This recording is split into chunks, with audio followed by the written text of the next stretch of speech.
El proyecto transversal de Escuela de Padres ha querido hacerse presente en este tiempo de educación virtual en la cual sus hijos han tenido que estudiar en casa.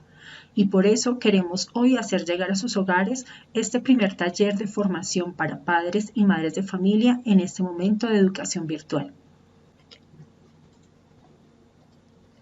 Padres de familia, su hogar es cuna de formación y usted forma parte de la familia Santa María del Río.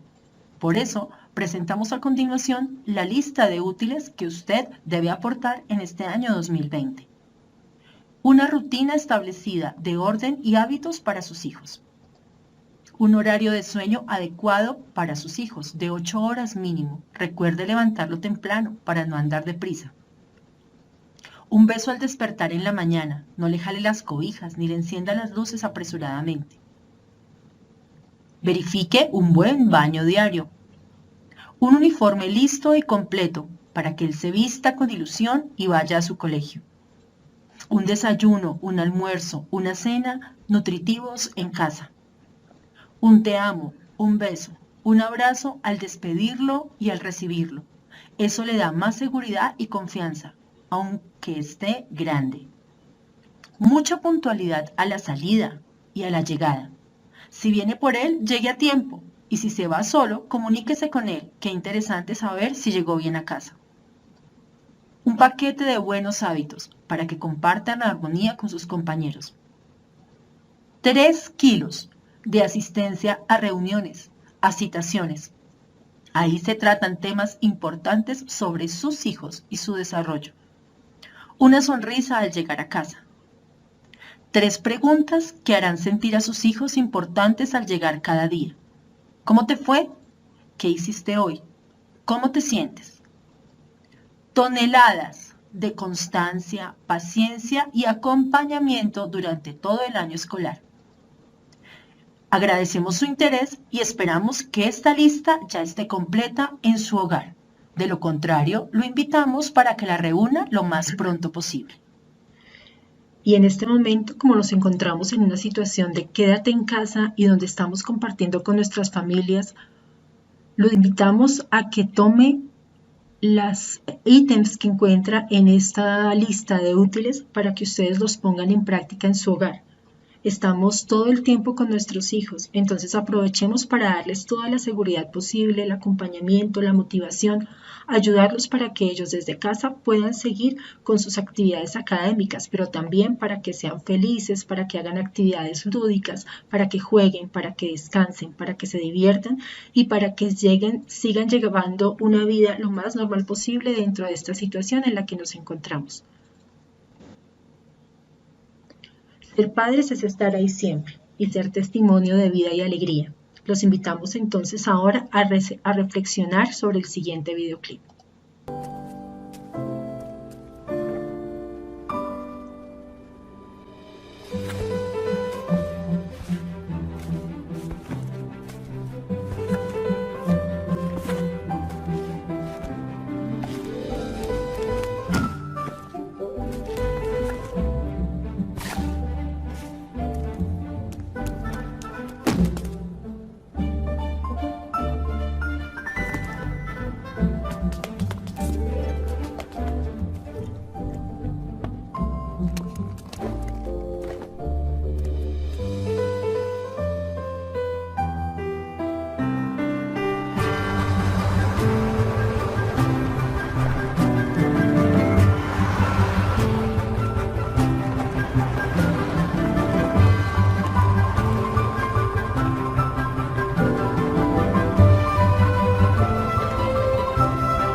Pensemos por un momento la gran enseñanza que nos deja este pequeño videoclip acerca de, primero que todo, no perder la alegría y no dejarnos abatir por la rutina diaria. El estar todos los días pendientes del trabajo y de las cosas cotidianas han hecho que nos olvidemos de las cosas sencillas y simples de la vida.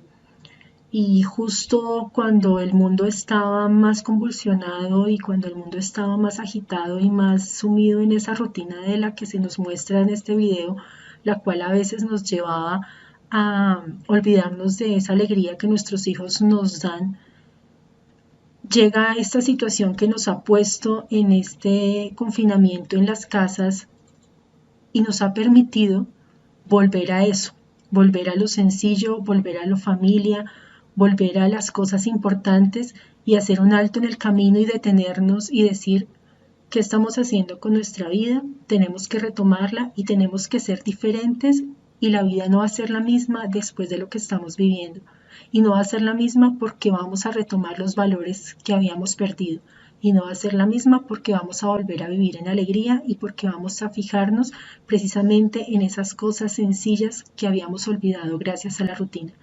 Entonces veamos esto que estamos viviendo como una oportunidad de vida para volver a lo realmente importante. Padres, recuerden que es en su casa donde los niños deben aprender a decir buenos días, buenas tardes, buenas noches, por favor, con permiso, lo siento, perdóname, muchas gracias, gracias y me equivoqué. Son ustedes los primeros formadores de sus hijos. Y qué bonito recordarles y recalcarles día a día, ahora que los tenemos siempre con nosotros, estas normas mínimas de comportamiento y de cortesía. Una persona siempre será reflejo de su hogar. Y es por eso que en su casa siempre y también se aprende a comer de todo, más en estos momentos a valorar todo lo que tenemos en la casa, a no hablar con la boca llena, a tener higiene personal tan importantísimo, a no tirar basura en el suelo, a ayudar a los padres en las tareas diarias, a no tomar lo que no es de uno.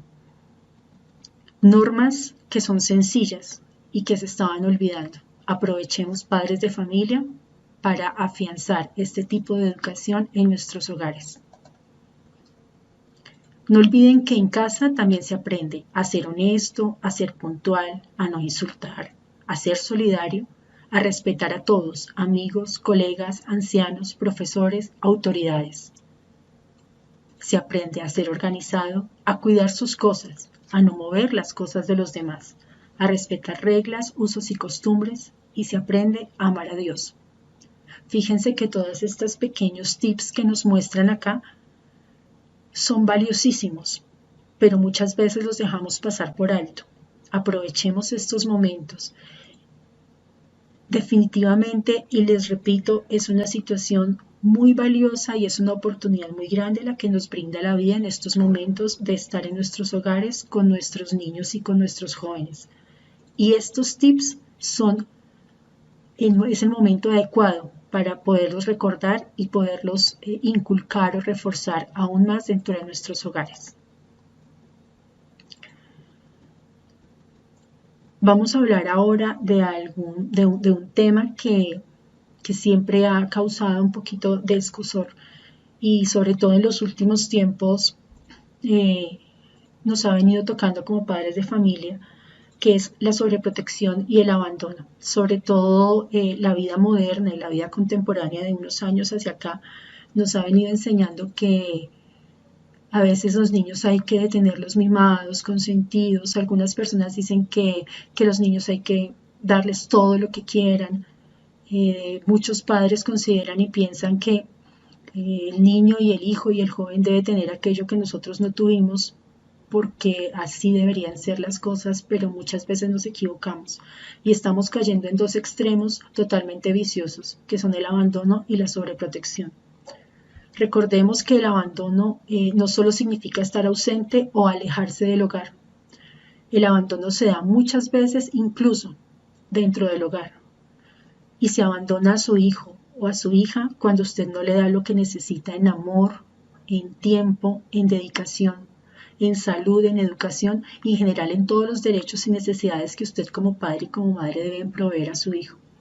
Entonces pensemos por un momentico si en algún momento estamos abandonando a nuestros hijos, incluso viviendo con ellos todo el tiempo, incluso en estos momentos en que estamos todo el día con nuestros hijos y con nuestros jóvenes en la casa. ¿Será que los estamos abandonando? ¿Será que los estamos dejando de escuchar? ¿Será que los estamos dejando de lado?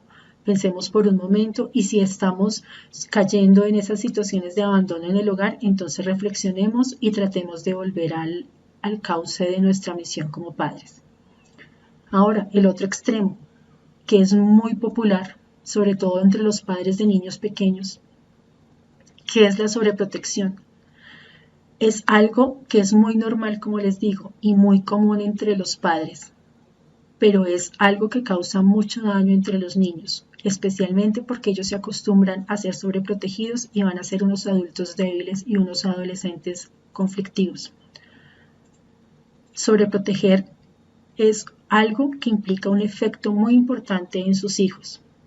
Debemos enseñarlos a tomar decisiones, debemos enseñarlos a asumir responsabilidades, debemos enseñarlos y debemos permitirles que fracasen, debemos permitirles que se frustren, debemos permitirles que sientan enojo y debemos permitirles y orientarlos y ayudarlos a que en esas situaciones de frustración o de fracaso ellos sean capaces de poder ver una luz y de poder ver las oportunidades de mejora y de poder ver las oportunidades de salir adelante. Es muy nocivo para el niño no permitir que el niño y que el joven sufra. Cuando la persona no sufre y cuando la persona no entra en crisis, no logra salir adelante. Entonces, ojo papás con la sobreprotección. Los invitamos a que ustedes se involucren más en este tema y busquen y investiguen por su cuenta en los medios de internet, en los medios digitales, sobre la sobreprotección y sobre el abandono, en especial si usted considera ya muy en el fondo de su corazón que realmente de pronto está siendo un padre sobreprotector o un padre que está abandonando. Muchas veces se dan estos errores básicos en la formación de nuestros hijos. Evitar que los niños corran riesgos, no poner nada de límites, permitir que hagan lo que quieran, consentir demasiado, justificar todas las actitudes del niño, especialmente las negativas, tratar de compensar todo con regalos, sean regalos materiales o sean regalos simbólicos. No aplicar consecuencias a las actitudes negativas. Los niños necesitan normas, límites y saber que si fallan o que si cometieron un error, eso tiene una consecuencia y deben asumirla. Resolverle todo al niño, dejémoslo que haga sus cosas libremente. Estar presente en cualquier momento y en cualquier lugar. Y no tener la confianza suficiente en los hijos. Ayudémosles a que se formen como adultos responsables y sobre todo como adultos seguros y con una salud mental estable. Por eso en nuestro colegio, en nuestra institución educativa Santa María del Río, pensamos que usted sobreprotege a su hijo cuando no le permite tomar decisiones, no le asigna responsabilidades en casa y no lo educa en la autonomía. En estos momentos, padre y madre de familia es la situación ideal para que usted ponga a prueba la autonomía de sus hijos. Están estudiando en casa y están haciendo todas sus actividades solos en casa, con la supervisión y el acompañamiento a distancia de la institución educativa y de sus docentes. Pero es en este momento donde usted va a enseñarle al niño a ser autónomo y va a darse cuenta qué tan autónomo es su hijo.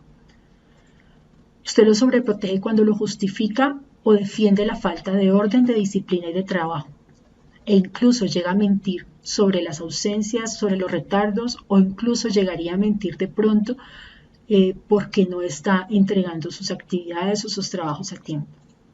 Usted sobreprotege a su hijo cuando le hace en casa el trabajo que él debería hacer por sí mismo, y este es un riesgo grande que usted puede llegar a correr en estos momentos. Cuando estamos trabajando en casa, cuando estamos trabajando de manera virtual, usted puede tener esa tentación de acercarse y hacerle a su hijo o a su hija los trabajos para enviarlos por los correos o para subirlos a las plataformas. No, mamá y papá. Colabórele, oriéntelo, ayúdele, dele ánimo, provéale las herramientas que en su condición actual pueda proveerle, pero no le haga las cosas. Ellos son capaces y muy inteligentes de hacer todo por ellos mismos. Ahora, usted abandona a su hijo cuando evita asistir a las reuniones, citaciones, no revisa a diario la agenda. Usted abandona a su hijo cuando no le provee lo mínimo necesario para su desarrollo académico, social, personal, moral y espiritual. Y usted abandona a su hijo cuando le falta exigencia en el cumplimiento de tiempos de trabajo y le permite quedarse en proceso.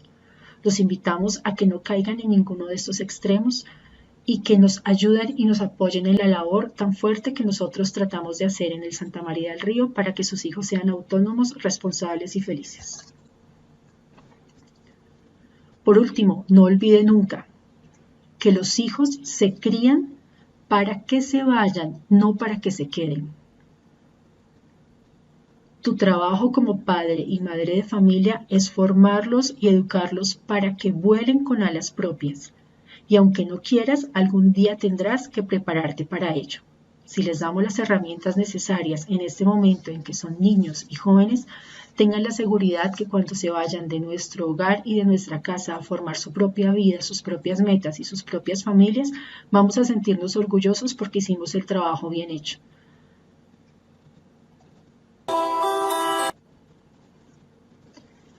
Ahora hablemos de nuestro sistema de educación relacional, ya entrando un poco en la parte académica del colegio. Todos sabemos que el sistema de educación relacional SERF se denomina así por el sistema por sus siglas del nombre del sistema, que es Sistema de Educación Relacional Fontana.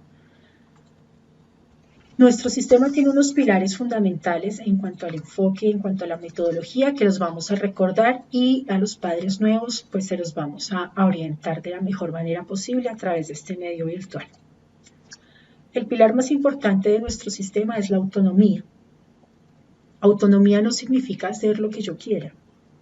Autonomía significa hacer las cosas en mi propio ritmo, con mi responsabilidad y con disciplina. Entonces usted debe por eso fomentar en su casa esos valores de responsabilidad, de disciplina de trabajo y asignar responsabilidades en casa para ayudar a la formación de esa autonomía. Que su hijo y su hija aprendan que ellos son capaces de hacer actividades con responsabilidad, con eficiencia y con eficacia cuando se les asignan, cual que sí sean tareas cotidianas en el hogar o tareas académicas. Nuestro sistema busca la formación de un pensamiento crítico propositivo. Para ello, usted debe a diario preguntar qué se hizo, qué se avanzó, colaborar en la preparación de las sustentaciones, más no hacerles el trabajo, y hacer un acompañamiento permanente del proceso de sus hijos, que ellos aprendan a pensar, que aprendan a ser críticos, que aprendan a identificar muy bien todas las situaciones y las realidades que se les presentan día a día y que aprendan a discernir qué deben y qué no deben hacer, pero para ello usted debe colaborarles bastante. En el sistema de educación relacional utilizamos herramientas de organización y registro académico. Por ello, a usted como padre y madre de familia le corresponde, en lo presencial le corresponde hacer todo esto que le vamos a indicar en el momento, pero igual ahorita en lo virtual le corresponde también verificar que los temarios que se entregan al inicio de año estén pegados en la agenda con orden, revisar y firmar a diario la agenda escolar, revisar y verificar con su hijo semanalmente el registro de porcentajes, contrastando sellos en temarios con porcentajes alcanzados. Y en este momento de trabajo virtual, usted debe apoyarlo muchísimo y colaborar en cuanto a esta organización del registro académico, verificando que su hijo esté poniendo las fechas en los temarios de los días que está cerrando y sustentando los diferentes temas. Y cuando nos veamos presencialmente, los docentes pondremos los sellos correspondientes en esas fechas que ha sustentado.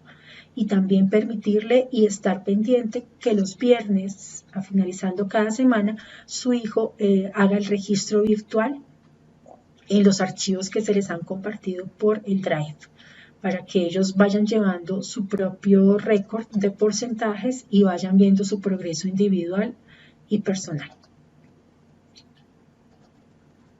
Mensualmente, como les decía, ustedes deben verificar que su hijo realice el registro virtual, transcribiendo los porcentajes del registro físico de la agenda al archivo compartido en el Drive. Esto para los cursos de 5º a 11.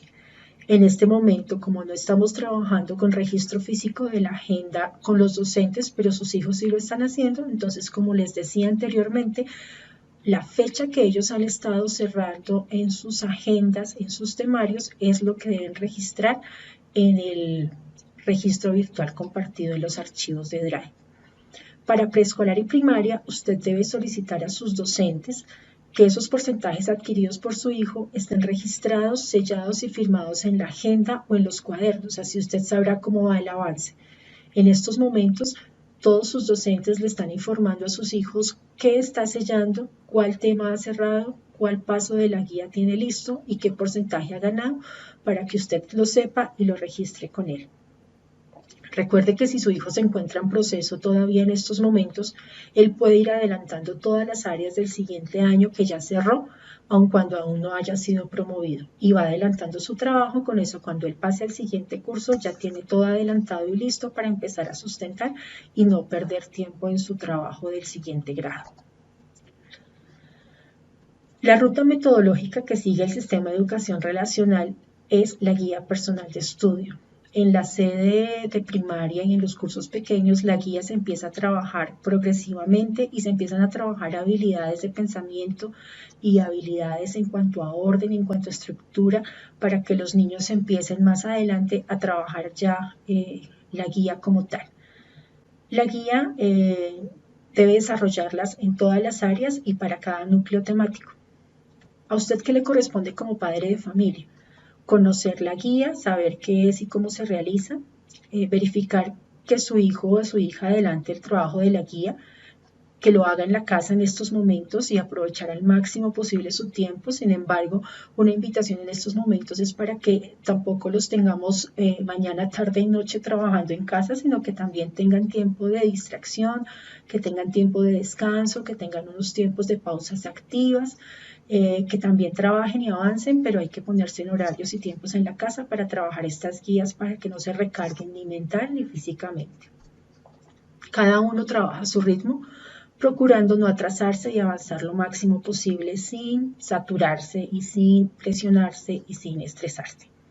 Recuerde que el sistema de educación relacional no deja tareas como tal, pero siempre hay algo que hacer, porque aun cuando no se dejan las tareas tradicionales que todos conocemos de los sistemas de educación tradicional, el estudiante, al trabajar a su propio ritmo las guías personales, siempre va a tener algo que hacer. Entonces, cuando el niño, la niña o el joven le dicen a usted, padre de familia, es que no tengo nada que hacer, no es cierto.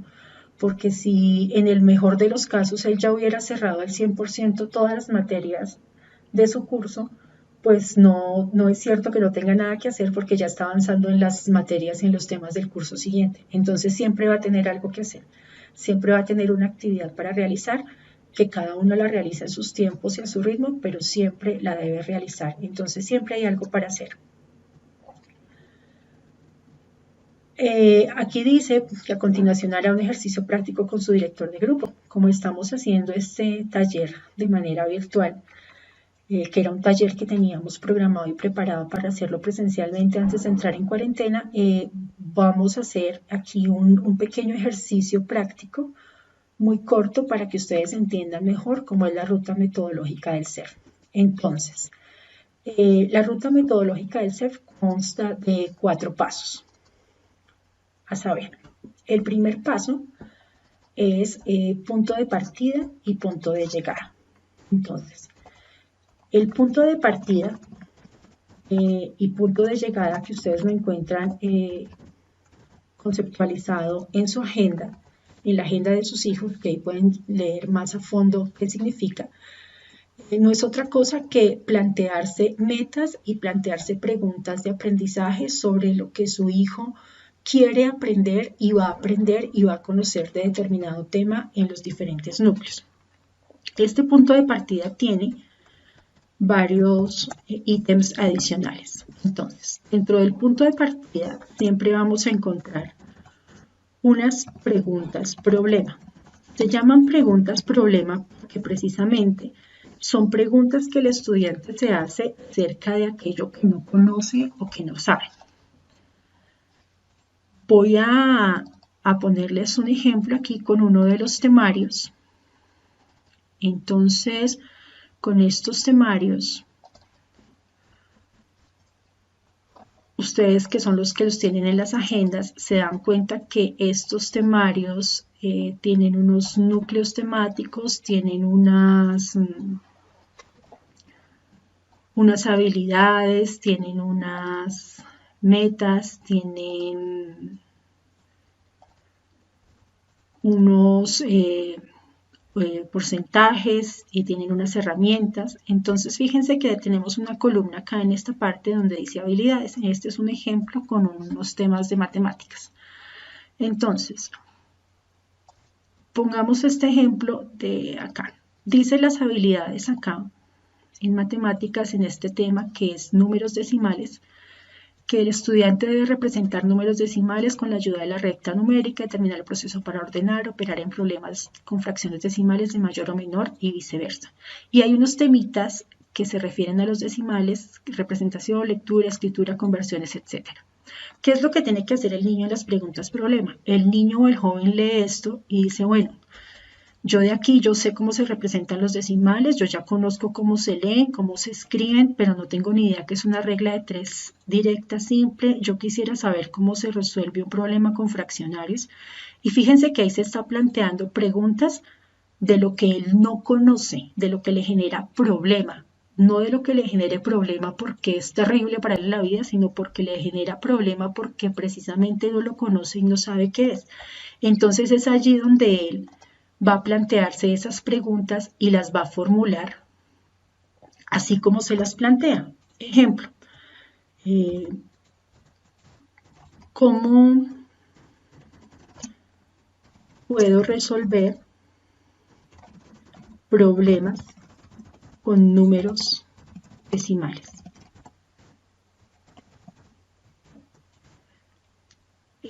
Otra pregunta podría ser, ¿qué es y para qué sirve una regla de 3? En este momento del aprendizaje el estudiante no tiene ni idea de la respuesta a estas preguntas o de pronto tiene una remota idea o incluye algo sobre ella pero no lo conoce porque son preguntas problema. Si fuera algo que él ya sabe la respuesta y ya lo conoce, pues no sería pregunta problema porque ya no le está generando dudas. Entonces él plantea esas preguntas problema. ¿Cuántas preguntas problema debe plantear? Las que el profesor les haya pedido en cada área. Algunas áreas piden una pregunta, algunas áreas piden 2, algunas piden 3, no más de 3. No tenemos conocimiento de ningún área que pida más de 3 preguntas problema. Generalmente es entre 1 y 3 preguntas problema. Luego, dentro de ese punto de partida, cuando él se ha planteado las preguntas, va a hacer unas hipótesis. Las hipótesis son afirmaciones sobre algo que yo estoy pensando o una afirmación sobre de algo que yo creo que es cierto. En este caso, esa afirmación es sobre mis preguntas problema.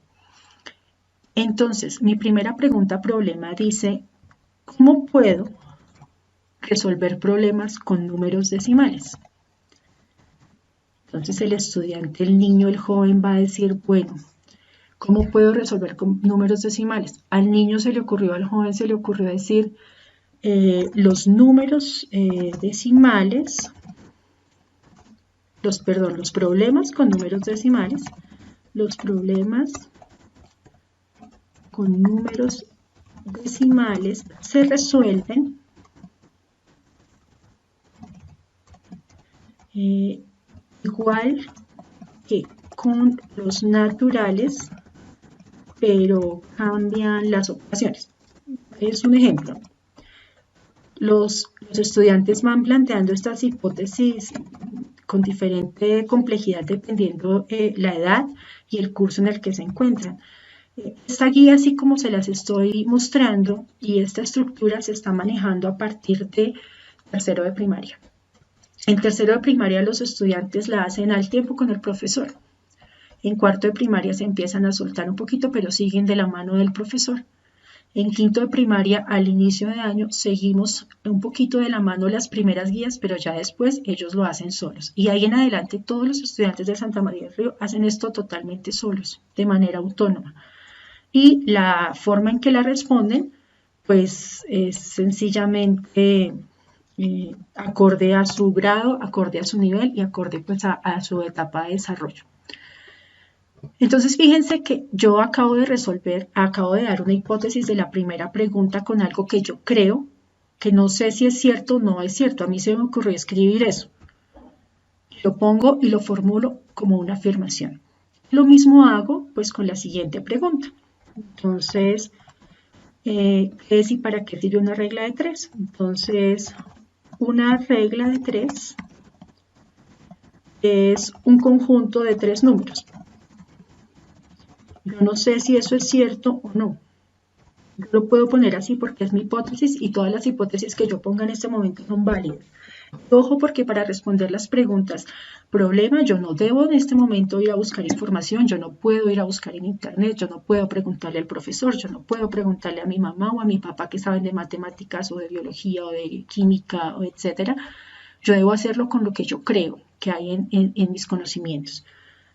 Ya más adelante veré si es falsa o es verdadera. Una regla de 3 es un conjunto de números y sirve para resolver problemas. Es una forma de plantear esa hipótesis. Ya, listo, eso es todo. Y lo dejo ahí planteado. Luego vienen las metas dentro de esas preguntas problemas. Fíjense que todo esto que hemos hecho hasta el momento, solamente esto forma parte del primer paso, que son el punto de partida y el punto de llegada. En las metas, yo debo formular metas de aprendizaje y metas de tiempo. Entonces, la meta, ¿qué es? La meta es a donde yo quiero llegar. Cuando uno está en una carrera de natación o en una carrera de atletismo, entonces uno dice, esa es la meta, allá es la meta y allá quiero llegar. Entonces, mi meta de aprendizaje es a dónde quiero llegar con lo que voy a aprender. Y para esas metas de aprendizaje yo debo tener en cuenta las habilidades que están en mi temario. En todos los temarios hay una columna que dice habilidades y hay una redacción donde hay unos verbos y esos verbos son habilidades de pensamiento. Entonces usted y su hijo deben guiarse por esos verbos para redactar sus metas de aprendizaje. Me voy al ejemplo que estamos haciendo de números decimales. En mi casilla de habilidades me dicen que las habilidades de pensamiento que yo debo desarrollar en estos números decimales es representar números decimales, determinar cuáles son los procesos con los números decimales para ordenarlos y para operarlos. Fíjense que ahí el mismo texto y el mismo temario ya me está dando las metas. Entonces, ¿yo qué hago? Voy a mis metas y escribo mi primera meta de aprendizaje, que sería, según mi temario, en ese núcleo, representar números decimales. Entonces, como el que lo va a hacer es el estudiante, él lo pone en primera persona. ¿Qué voy a hacer? Represento números decimales. Listo. Eso es todo. Ahí quedó la meta de aprendizaje, sencilla, sin más elaboraciones complicadas. Simplemente la habilidad de pensamiento y qué voy a hacer. Mi segunda meta sería en este caso sería determinar procesos para ordenar y operar. Yo podría hacer una sola meta con todo esto o podría hacer una meta con cada verbo. Entonces, vamos a hacer aquí una cortica que diga, determino el proceso para operar números decimales. Y así continúo con todas las metas según lo que me diga mi temario y hago todas las metas que yo considere que necesito para poder aprender el tema.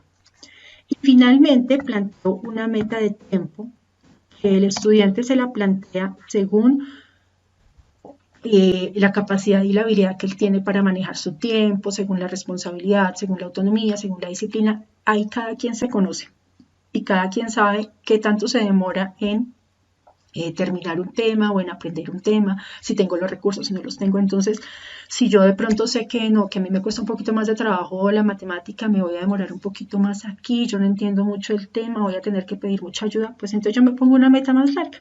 Y mi meta simplemente pongo cuándo voy a terminar ese núcleo completo. Entonces yo digo, voy a cerrar, o cerrar sencillamente, o aprender más bien. Aprender el tema de números decimales para el 29 de abril.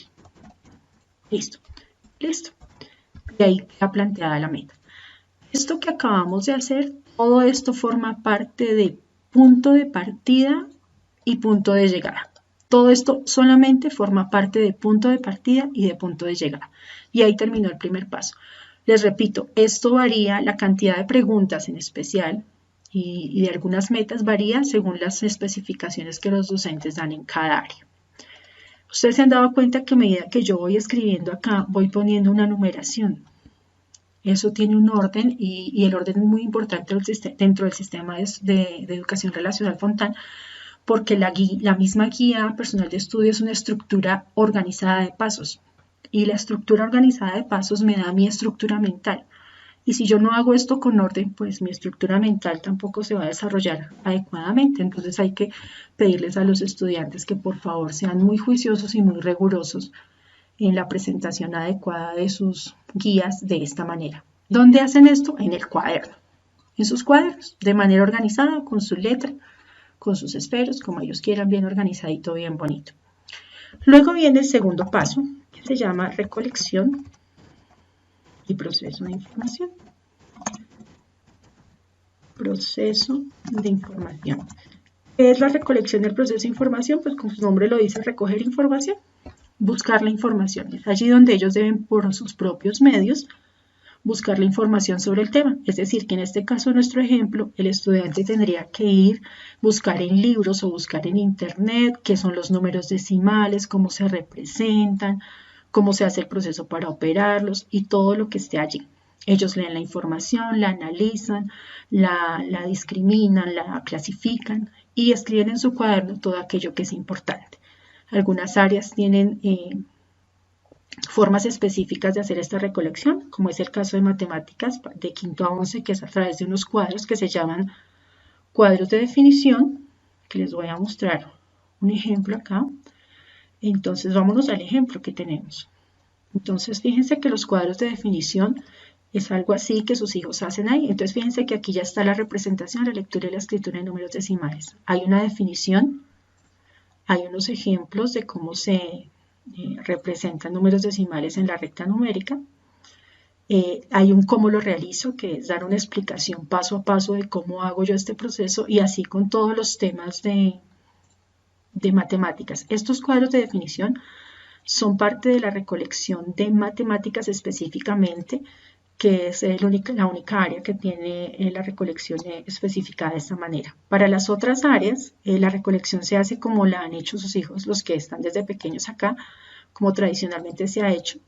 Y en algunas áreas se piden cosas adicionales como mapas conceptuales, mapas mentales y otro tipo de estructuras dependiendo el nivel de complejidad y el grado de sus hijos. Entonces aquí lo único que tienen que hacer es buscar la información, leer y escribir la información y de esa manera hacen la recolección. Y obviamente deben tener unos derechos de autor de la información que sacan. Entonces, si yo saqué la información de una página web, yo debo obviamente poner de dónde la saqué. Entonces, me voy a ir aquí, voy a hacer el ejercicio aquí completo rápidamente. Entonces, yo me voy a mi navegador, si tengo el internet y si no en un libro. Entonces, voy a cambiar el ejemplo de la recolección con otra materia porque no me aplica la forma en que lo voy a hacer para matemáticas, por lo que es con cuadros en matemáticas. Entonces, por ejemplo, voy a buscar biología y estructura celular. Entonces, dentro de la estructura celular, que es muy amplia, entonces resulta que voy a buscar la estructura de la célula y su función. Por favor, cuando sus hijos busquen en navegadores como Google, que no se vayan a lo primero que les aparece, que es Wikipedia. Un truco es colocar, sobre todo para los más grandes, PDF al final, para que les salgan cosas más elaboradas y más científicas. Entonces yo busco mi información, la leo, entonces ya sabemos que la célula eucariota tiene entonces digamos que yo leí esto, no vayamos a hacer esto, ¿no? Esto que voy a hacer aquí no debe hacerse, que copié y pegué. No, esto no se hace, ¿listo? ¿Qué hago yo? Leo el texto y saco un resumen en mis palabras de lo que entendí. Entonces dice que la célula eucariota tiene mayor grado de organización, Entonces yo escribo esto en resumen y tengo el cuidado de copiar, eso sí, el enlace de donde he sacado si estoy en internet y lo pego. Entonces en mi recolección yo escribo tomado de, y si es un archivo, si es una página de internet, coloco la dirección electrónica, y si es un libro, coloco el nombre del libro, su autor, página y demás, para que ellos aprendan a hacer desde ya una revisión bibliográfica. Bueno, el tercer paso es el desarrollo de la habilidad. En el desarrollo de la habilidad, como su nombre lo dice, su hijo debe demostrar que entiende el tema y que lo va a presentar, o como decimos comúnmente en nuestro lenguaje de Santa María del Río, va a sustentar el tema. Entonces, para el desarrollo de la habilidad, el estudiante puede hacerlo por medio de videos, en este momento lo están haciendo casi todos por medio de videos o aplicaciones o cuentos para los más pequeños, bueno, la estrategia que ellos quieran, maquetas, mapas, conceptos, como ellos lo quieran presentar. Hay algunas áreas y en algunos docentes que se piden especificaciones adicionales o aplicaciones, por ejemplo en matemáticas siempre hay que hacer aplicación escrita, ahí no hay otra opción, y pues hay otras opciones, pero la más verídica es la parte de ejercicios y de resolución de problemas y de actividades donde ellos puedan dar razón del aprendizaje de la matemática. En otras áreas más humanas, como la comunicación, como las sociales, como la misma biología, que es científica, pero da para mucha creatividad en las sustentaciones, ellos pueden dejar rienda suelta a su creatividad en esa presentación de esas sustentaciones. En este momento de virtualidad, pues esas sustentaciones cada profesor le va indicando al estudiante, o si el estudiante dice yo quiero hacerlo de tal manera, pues lo puede hacer. No tengo acá, voy a mostrarles por ejemplo un ejemplo acá de una sustentación de las que estamos recibiendo en estos momentos para el trabajo que estamos haciendo con sus hijos de manera virtual. Entonces las sustentaciones ellos las pueden realizar, como les decía, a manera de videos o a manera de presentaciones. Que no me aparecen. Bueno, en este momento no me aparecen acá porque me las han mandado por internet, pero bueno, un video, una presentación, una foto. Ustedes, sus hijos son muy creativos en esto del desarrollo de la habilidad. Entonces el desarrollo de la habilidad es demostrar lo que he aprendido. Demostrar lo que he aprendido. Y por medio de estrategias que el estudiante define.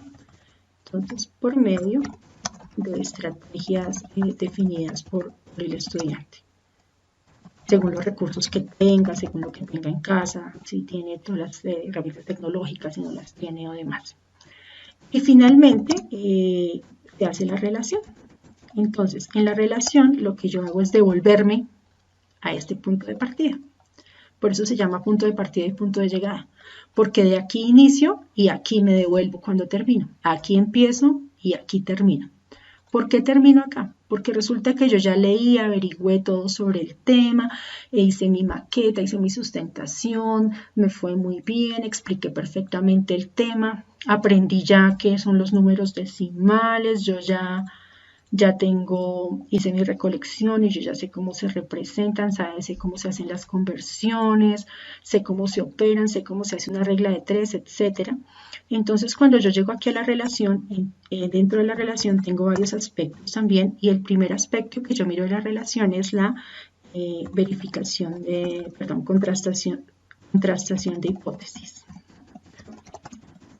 Entonces, la contrastación de hipótesis es tomar mis hipótesis del punto de partida que están acá. Estas hipótesis que encontramos en esta parte, ¿cierto? Las que habíamos hecho al comienzo. Y esas hipótesis las voy a contrastar con lo que aprendí. Entonces resulta que en lo que yo averigüé, yo he escrito en mi hipótesis que los problemas con números decimales se resuelven igual que con los naturales, pero cambian las operaciones. Y eso tiene algo de verdad, entonces yo puedo colocar mi hipótesis es verdadera. Mi hipótesis es verdadera porque no puedo poner esto y ya. Hay muchos estudiantes que se acostumbran a decir mi hipótesis es verdadera. Y punto. No, hasta ahí no hay contrastación de hipótesis. Esto debe tener una justificación. Mi hipótesis es verdadera porque los números decimales son los problemas. Estamos hablando de los problemas. Los problemas con números decimales tienen los mismos pasos de números naturales, a saber, leer el problema, comprender el problema, hacer un plan para el problema, resolver el plan, etc. Bueno, pues ahí les estoy dando un poquito de ya como de teoría de resolución de problemas, pero al punto que quiero llegar con este ejemplo es que la hipótesis debe ser sustentada. Yo no puedo decir que es cierta o es falsa y ya. Yo tengo que dar mi argumento de por qué era verdadera o por qué era falsa. Y esa es la contrastación de hipótesis y debo hacerlo con todas las hipótesis que me haya planteado. Cuando termino mi contrastación de hipótesis, debo pasar a verificación de metas. Entonces, en esta verificación de metas, debo devolverme otra vez a mi punto de partida y de llegada. Y aquí en mis metas yo había puesto, por ejemplo, voy a representar números decimales. Si yo le digo algo a los estudiantes y es que si tú lograste pasar el desarrollo de la habilidad, si tú lograste sustentar y si tú lograste ya superar el desarrollo de la habilidad, no tienes por qué decir que tus metas de aprendizaje no se cumplieron. La única forma y la única manera en que una meta de aprendizaje no se cumpla es que tú no lograste el desarrollo de la habilidad como debía ser, a profundidad. Entonces, estas metas de aprendizaje siempre se van a cumplir, porque si yo logré el desarrollo de la habilidad, pues me cumplí las metas de aprendizaje y por eso la relación no se puede hacer sino hasta que yo termine de sustentar y termine de hacer el desarrollo de habilidad. Entonces, sí cumplí mi meta, sí cumplí la meta porque aprendí los números decimales en una recta numérica se representan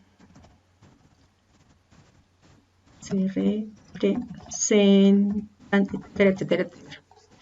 Y esta de tiempo sí es muy probable que a veces, casi siempre, no se cumpla. Entonces yo coloco, no cumplí mi meta de tiempo porque la entregué 2 meses más tarde o una semana más tarde. Bueno, o sí cumplí mi meta de tiempo porque lo hice antes de la fecha estipulada o lo hice a tiempo. Entonces simplemente es eso. Y ahí termina la guía personal. Esa es la guía personal de estudio que es la ruta metodológica del Sistema de Educación Relacional en Santa María del Río. Y esa es la forma en que sus hijos deben hacer todas las guías de todos los núcleos de todas las áreas, aunque hay algunas guías que se transversalizan con diferentes áreas. Entonces puede haber temas que les sirven para 2 áreas. Por ejemplo, en matemáticas los temas de geometría le van a servir para artes también. Hay temas de matemáticas que van a servir para biología. Hay temas de estadística que se van a transversalizar con temas, por ejemplo, de ciencias. Entonces, ellos tienen eso en la agenda y esa es la forma en cómo ellos van a hacer la guía. Espero que haya sido lo más clara posible y pues igual sus hijos tienen esta información desde los talleres base, pero pues es importante que ustedes como padres las conozcan. Entonces, continuando ya con nuestra presentación de nuestra escuela de padres, ya habiendo explicado la ruta metodológica, les recordamos que la comunicación es importantísima y fundamental en el año 2020. Este año es el año de la comunicación. Por lo tanto, ustedes como parte del colegio deben aportar siempre leyendo, respondiendo a tiempo y con respeto las notas en la agenda, y en este momento que nos encontramos de confinamiento en casa, les solicitamos el favor de la comunicación asertiva, de la comunicación con respeto a través de las redes sociales, a través de WhatsApp, a través del correo. Entendemos y somos conscientes que muchos no tienen las herramientas tecnológicas, que muchos no tienen la posibilidad de estar todos conectados en la misma hora en la mañana porque los niños son 3 hermanos y tienen un computador, pero tratemos también de respetar por ustedes mismos y por el trabajo también de los maestros, los tiempos de trabajo, sobre todo en las noches, no enviar mensajes en las noches son para descansar, para retomar como la energía y poder seguir al día siguiente. No enviar mensajes a los WhatsApps personales de los profesores en la noche, a menos que sea una cosa pues súper urgente de algo terrible que pasó. Entonces eso es parte de la comunicación asertiva y nosotros hemos tratado de mantener ese pilar de la comunicación y a través de los medios de comunicación del colegio, ustedes siempre van a encontrar toda la información instantánea, casi que inmediata y al día. Recuerden que esas redes sociales son el Facebook del colegio, que es este es el link, y la página del colegio, el Facebook del colegio, que es Santa María del Río, que es Institución Educativa Santa María del Río. Aquí les aparece el Facebook del colegio. Y también la página web de nuestra institución, que ustedes deben estarla consultando permanentemente y si tienen sus computadores, tenerla entre sus favoritos. Ustedes le dan aquí en esta estrellita, cuando les abra la página le dan clic a la estrellita y les va a aparecer luego ya en sus barras de marcadores siempre como favorito Santa María del Río. Y allí van a encontrar toda la información pertinente. Miren, acá por ejemplo ya saben ustedes que encuentran todo lo relacionado con el trabajo virtual que estamos haciendo en este momento, los temarios del año 2020, todas las actividades y todas las comunicaciones. Entonces, por favor, estar pendiente de esos medios de comunicación. También mediante el cronograma mensual que se está publicando en estos medios digitales durante este tiempo, y mantener una interacción permanente con los docentes cuando estamos de forma presencial a través de la agenda y en estos momentos pues a través de los grupos de WhatsApp. Bueno, finalmente acá tenemos unos acuerdos para la convivencia que tienen que ver con los derechos que trabajamos con sus hijos y con sus hijas en los talleres base en el mes de enero, febrero. Sobre todo el cambio que hubo en el manual de convivencia, que ya no se llama como tal manual de convivencia, sino se llama acuerdos para la convivencia. Y son acuerdos para la convivencia porque así son acuerdos que hicimos entre todos como comunidad educativa para tener una vida más agradable en el colegio. Y se basan en los derechos, en esos derechos que trabajaron sus hijos y que ustedes conocen ampliamente. Y si no los han conocido, los invitamos a que le pregunten a los niños y a los muchachos cuáles son los derechos que se trabajan en el Santa María del Río y cuál es la forma de trabajarlos. Y recordar que todos esos derechos conllevan a unos deberes y que esos deberes nos llevan a unas obligaciones como seres humanos, como sociedad, y que esas obligaciones tienen unas prohibiciones. Entonces, todo esto está consignado en el manual de la agenda, en la agenda estudiantil. Los invitamos a que en estos raticos que tenemos tanto tiempo libre en casa, algunos, que tengan su tiempito libre, o saquen un tiempito, cojan la agenda y se ponen a dar una leidita y un repaso a estos derechos, a estos deberes, a estas obligaciones y a estas prohibiciones. Son el derecho a la vida, el derecho a la integridad personal, derecho a la salud, a la educación, a la igualdad material, al libre desarrollo de la personalidad, a la participación, a la propiedad pública y privada, derechos culturales del deporte, derecho a la información y expresión y derecho al ambiente. Son los que se trabajaron con sus hijos y los invitamos a que los consulten y lean en la agenda y amplíen un poquito más la información sobre estos derechos.